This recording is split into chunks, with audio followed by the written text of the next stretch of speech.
Hello, and welcome to my pumpkin patch. Tonight, I'm gonna tell you from the book of stories from the Burning Lands about the storytelling dragon. I hope you enjoy.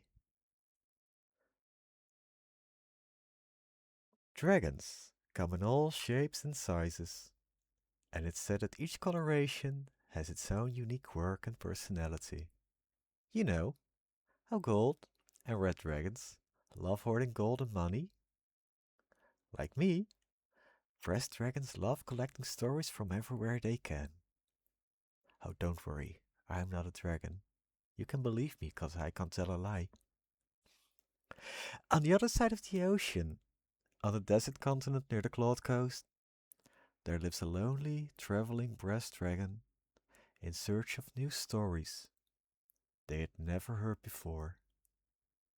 He did well for the first couple of years, but after collecting stories for a few decades, it became clear that there's a limit of history one could learn from the people there, and the daily news wasn't that eventful. It's hard to gather satisfying stories over there.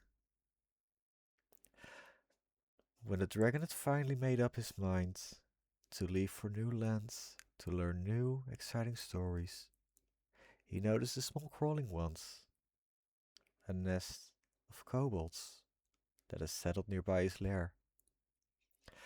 They were meek and helpless, yet the dragon was curious about this new sight, and after observing them for a little while, the dragon decided to take care of them. At first, he provided them with bits of food to gain their trust, and later he invited them in his lair to give them better shelter against the heat and cold of the deserts. Eventually, he even started to teach them skills like reading, writing, how to make proper fire and decent meals. But most importantly of all, he shared his stories with them, and they loved it. The kobolds worshipped the dragon as their gods and protector, and for his generosity, they started creating their own stories to share with him. Though crude and unrefined at first, they became actually quite good at it. And the dragon, now tired and ancient, watches over this tribe as they keep on growing and developing, making new stories, or even reaching out into the world. While some write stories, other kobolds have their own unique roles, like taking care of the children, their young, or even their herds.